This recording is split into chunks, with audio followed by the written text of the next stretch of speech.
Moshpit Passion, you know, for the passion of music. Herzlich willkommen hier bei Moshpit Passion auf YouTube. Ich bin der Kai und heute dreht sich alles um Fear Factory und deren neue Platte. Wir werden auch so ein bisschen über das Thema Technologie, Filme und das ein oder andere Interessante für den Fan, für euch hier mit Dino diskutieren. Erstmal live zugeschaltet. Dino, schön dich hier zu haben. Vielen lieben Dank, dass du hier bei uns in der Sendung bist. First of all, thank you for having me on the show. I appreciate you giving me this platform to talk to you. And yeah, I, purposely went out and tried to create some of these themes on the record for sure. I mean, ever since the beginning of Fear Factory, we've always had that sort of element of all the different types of music that we like and that stuff that we want to incorporate into our music. And as far as the string stuff that you're talking about, it really shows on songs like Recode. And was a collaboration with a guy named Igor Kreshkov from the band called Yes. And so he came in and added some of those elements it definitely heightened the song even more, you know? Ich habe mir euer neues Album von oben bis unten wirklich reingezogen. Was mir sehr gut gefällt, diese Soundelemente, die mich an diese 80er Jahre Science-Fiction-Movies oder auch Series stellenweise erinnern, ne, die so im Hintergrund laufen, so einen atmosphärischen Touch beinhalten. Habt ihr echt cool gemacht. Yep. So when you say a lot of the 80s themes type of stuff, I mean, that's exactly what we're about. I mean, look at the t-shirt that you're wearing. There's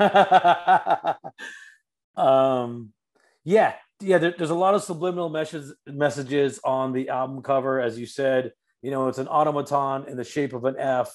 Also, the X represents the 10th studio record.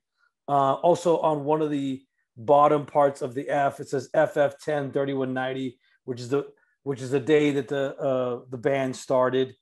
And Aggression Continuum is just basically saying we're going to continue with the aggression that from when we first started. So yeah, carried into the future, of course.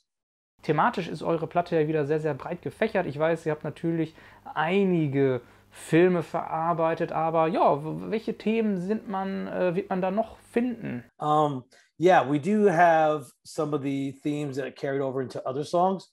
For instance, Recode has the intro to the whole album. It's based off a character in Terminator Salvation, which is Christian Bale's character, where he's actually speaking to the resistance. He's speaking to his army and he's letting them know that, look, we need to fight back and we need to regain control of humanity. So that's kind of like how that starts. And then if you go all the way to the very end of the record, we have this outro speech of the movie Dune. And it's called Fear's the Mind Killer. And that speech is at the very end of the very end of the record. And he basically says that, when the fear is gone, only I remain. That's kind of like I put there as a subliminal message because, of the situations that happen making this record and losing some band members. And I'm basically the only original member that's left. So that's what that last speech represents, is me is the last one left, still standing. Es ist nun so, durch die letzten Jahre ist ja Netflix oder sagen wir mal generell Streaming groß geworden. Ne? Kinobetreiber haben ja so ihre Probleme, gerade durch Corona. Gibt es denn aktuell irgendwelche Filme, die du gesehen hast aus dem Bereich Science Fiction, wo du sagst, oh, die sind super, da sind irgendwelche Themen, da kann ich mir vielleicht vorstellen, in Zukunft da in der Musik von Fear Factory was einfließen zu lassen? There was a movie called I, Mother. That was on Netflix. It's really good. There's another one called Monsters of Man, which is really, really good. And you should check out those movies because Monsters of Man is about, well, I don't want to tell you what the movie's about, but it's a futuristic movie and it deals with these robots that are basically there to kill humans, right? But that was kind of the theme to the song Aggression Continuum. And that is the title track. So you need to watch the movie and then go listen to that song and you'll get the connection. And it's really cool. Bleiben wir noch mal so ein bisschen bei dem Thema Science Fiction, wenn du mich fragen würdest. Dieses ganze Google-Thema oder auch Amazon, was du vorhin angesprochen hast. Bleiben wir mal bei Google, was die wenigen wissen. Und zwar ist Alphabet die Dachgesellschaft, wo Google und die sonstigen Firmen, die Google gehören, ja, drunter angeordnet sind. Es ist für mich eigentlich Skynet, ne? Also jeder, der Terminator kennt, diese ganze Skynet-Thematik, es ist für mich das Paradebeispiel dafür. Ne? Wir benutzen die Geräte von Alphabet, wir haben die ganzen Apps drauf. Es ist irgendwie komplett in unserer Welt ja mit einbegriffen. Ich weiß, gerade so vor 4, 5 Jahren kam dieses Smart Living immer mehr in den Fokus. Ne? Wir holen uns hier Küchengeräte, die irgendwie anzeigen. Wir haben noch, weiß ich nicht, eine Flasche Milch und das bestellt uns dann irgendetwas im Supermarkt oder auch sowas wie Alexa. Ja, konntest du das auch irgendwie vorstellen, als ihr Fear Factory gegründet habt, dass es mal sowas geben wird, oder war das wirklich für euch Science Fiction? Well, yeah, at that point, when we first started, Soul of a New Machine, Demanufacture, and Fear is the Mind Killer, and all that stuff. Yes, we were talking about those themes from the beginning of our career. That's pretty much what Fear Factory was about. Anything that manufactures fear. Now, it could be many things, but of course, technology was one of those things that we really latched onto because we saw that that was the future of where things were going. We saw that things were becoming obsolete. We saw that other things were coming more relevant, especially if you fast forward to the COVID-19 and what we had to go through, the world had to go through. And you were saying, like certain things became more popular. Yes, because of COVID-19, a lot of things changed. A lot of people's jobs became obsolete and a lot of people's jobs changed. And, a lot of these corporations are probably going to get rid of their office space and people are going to just be working from home because they realized, hey, this works. Amazon became even more billionaires, because people just ordering stuff from home, but there was a topic that came up recently about, I think Perry Farrell was talking about how he feels that AI is not going to take over humans. Now, I kind of disagree with that. And because as you see, a lot of things are changing. There's a company called Boston Robotics or Boston Dynamics that are creating a lot more automatons. And they just recently created one of the dogs, police dog. So they can send the police dog into a hostile environment, whether it's inside a building or whether it's inside of a home. And the dog has basically a camera on it, so they could send the dog in, and the dog could see what's going on inside. But it's literally shaped like a dog. I don't know if you've seen it, but it's amazing. And so, yeah, because of those things, I see that it's going. They actually have robots now that could dance, they could jump, that you could push them and they won't fall. Now it's just a matter of them programming it to become more sentient, more human, and then just from there, it's going to keep growing and growing and growing.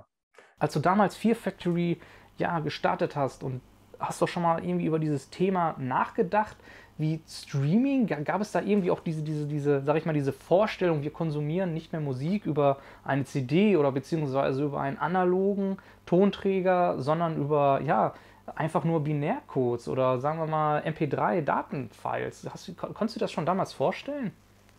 100%. I 100% agree with you that it's slowly but surely becoming a thing that is our day-to-day life. Like we're actually becoming addicted to iOS devices. We cannot live without people's phones. You know what I mean? People's computers.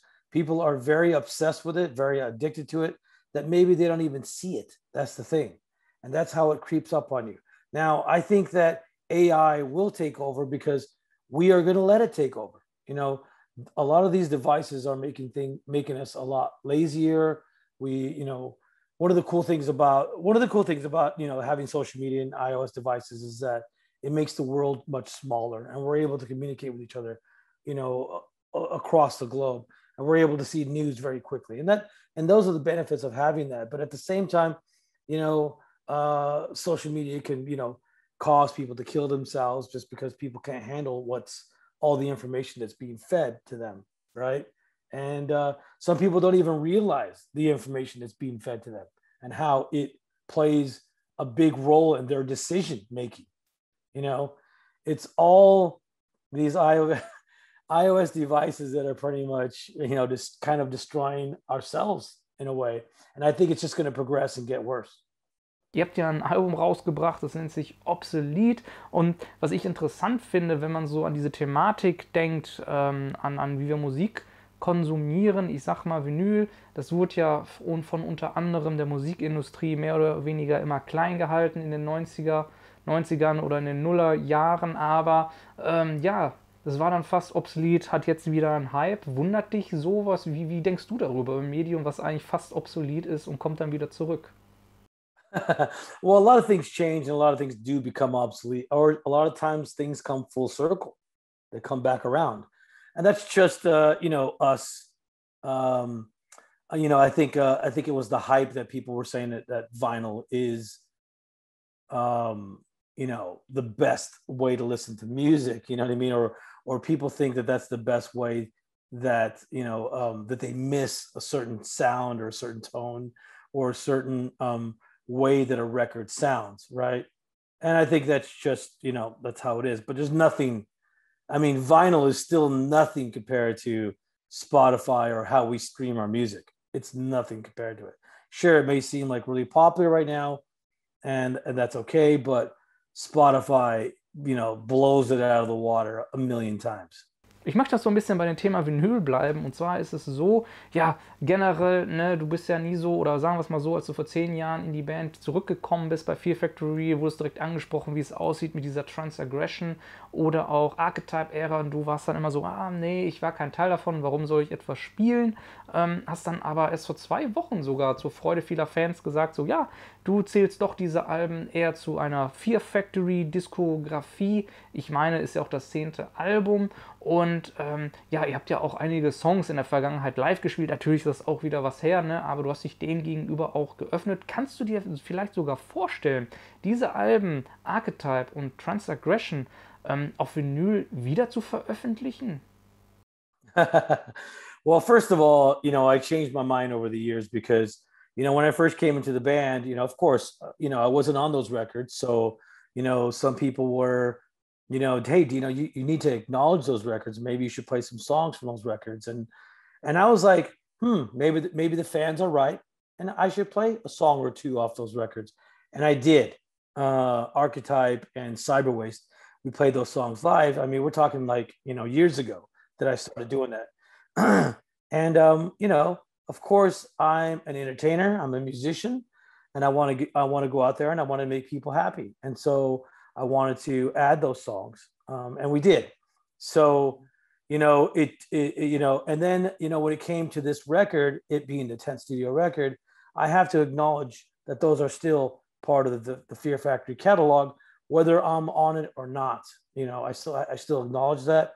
I think it's very important because, the fans see it that way as well. So regardless of my feelings for the record, they are Fear Factory records. As far as releasing vinyl on those records or anything involving those records, it's been very difficult because I do not own the rights to those records. Nobody in the band owns the rights to those records. The record company that put them out, the owner of that record company is the one who owns the rights to those records. Now we've tried to communicate with him, and we've tried to hopefully, get those records out and get the rights to the records. But things have been pretty difficult in doing that. So people are just going to have to be patient and give me some time to work on that. But, I want them to know that I'm trying, But right now, it's important that we acknowledge this new record because this is what's coming up and it'll be out, next month. So.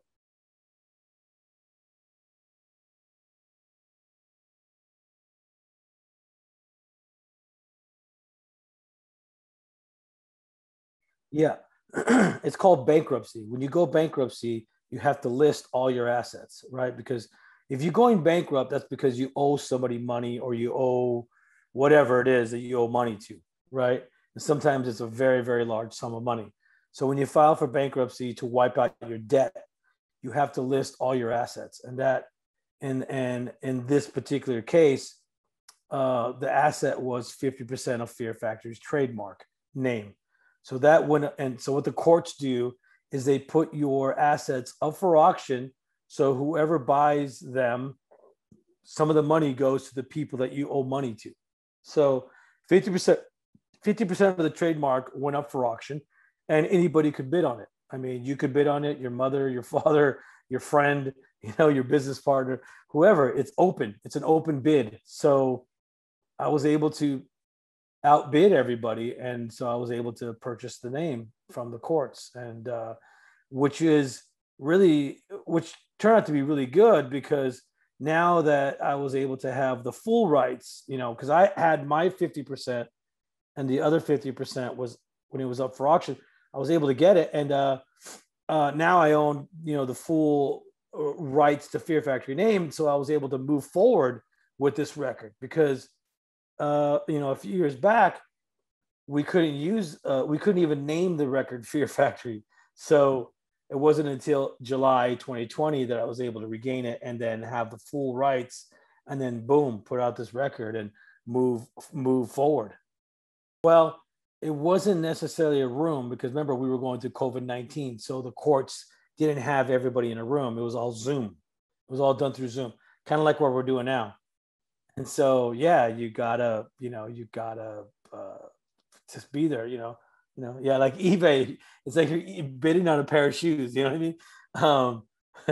And yeah, it was pretty interesting. It was pretty scary, because, if I didn't get it, somebody else could have got it, and maybe this record wouldn't be able to come out. So it was a good thing that I was able to purchase it and move forward. Sind denn noch irgendwelche weiteren Videos geplant? Ihr habt ja 2 im Vorfeld schon abgedreht, aber gibt es da irgendetwas, sage ich mal, wo du oder ihr als Band zu sehen seid? Yeah, Disruptor had a post-apocalyptic type of vibe. I was going for Terminator Salvation type of vibe on that video. But we wanted to put a video out for Fuel Ejected Suicide, but it was these kind of videos take some time. You got to get the actors, you got to get the clothing, you got to get the concept, you got to get the storyline, you got to get this, as they call it, the screenplay, and you got to find the locations. So there's a lot of stuff that goes into making these videos. So part 2, we couldn't get made in time. So now, coming up on June 11th, the next single is called Recode, and there will be the part 2 video to Disruptor. From Disruptor to Recode. So part 2. Aktuell ist es so, durch Corona, ihr könnt keine Shows spielen, auch nicht nach Deutschland kommen, beziehungsweise könnt ihr schon, es würde sich halt nicht finanziell groß lohnen, aber habt ihr schon irgendwelche Pläne für 2022? Ist da schon irgendwas fest ausgemacht, wo ihr hinkommen werdet? Plus noch, habt ihr Ideen für die Produktion, was ihr euch da einfallen lassen werdet? Ich weiß, es wird ja aktuell diskutiert, heiß im Internet, ob ihr mit Static X zusammen tourt. Du hast gesagt, man soll abwarten, aber naja, reden wir nur so ein bisschen über die Produktion, um die Fans etwas zu geben. Wie sieht es denn da aus? 100%, yes. Right now, it's all about deciding on who's going to sing for the band, and moving forward, and then we're going to be touring for sure next year. We'll be on the road. We'll be touring wherever the world allows us to tour, because each country is going through something different, you know what I mean, with this COVID-19. So hopefully the travel ban restrictions will be lifted, and we'll be able to travel everywhere and perform. I'm also a little nervous, even though I'm vaccinated. I'm also a little nervous, because we're going to be going to some of those third world countries, like for instance, India. India's got it really bad right now, right?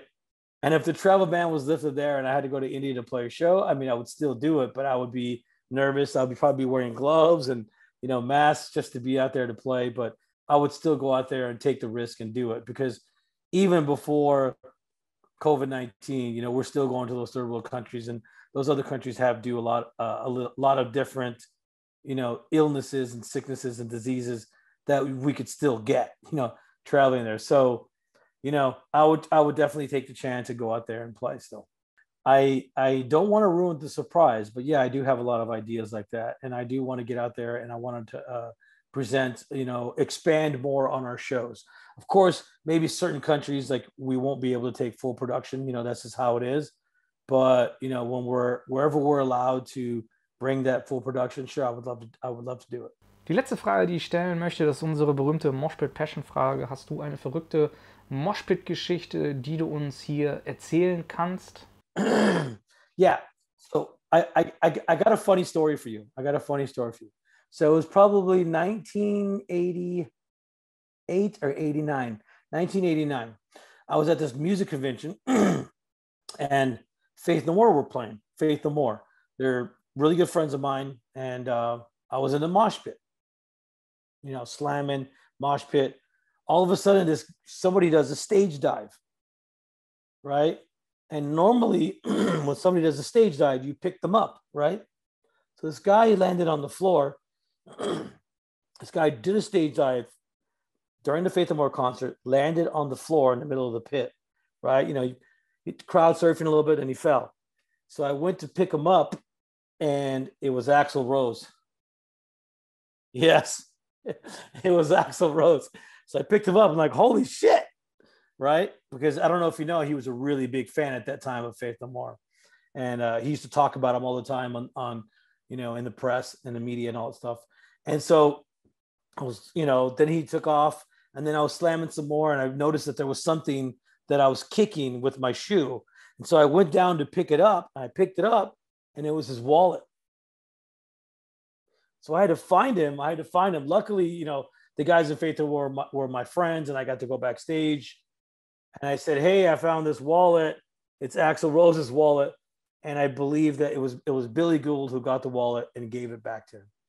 Wahnsinn, Axl Rose im Pit zu treffen und dann verliert er noch sein Portemonnaie, welches du dann noch findest und ihm gibst, finde ich sehr, sehr geil. Ja, bis dato so eine ähnliche Geschichte habe ich echt noch nicht gehört. Und Dino, ich wünsche dir echt alles Gute für die Platte, für die kommende Tour und ich hoffe, wir sehen uns irgendwann demnächst mal wieder und die letzten Worte gebühren dir. Hast du noch irgendetwas, was du loswerden möchtest?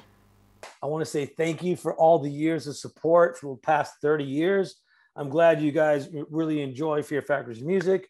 And if you want to, pre-order this new album, you can go to fearfactory.com. There you can find vinyls, cassettes, CDs, merchandise, and see all the upcoming tour dates for the future.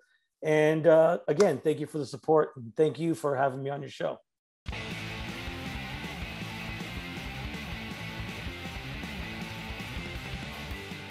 Moshpit Passion, for the passion of music.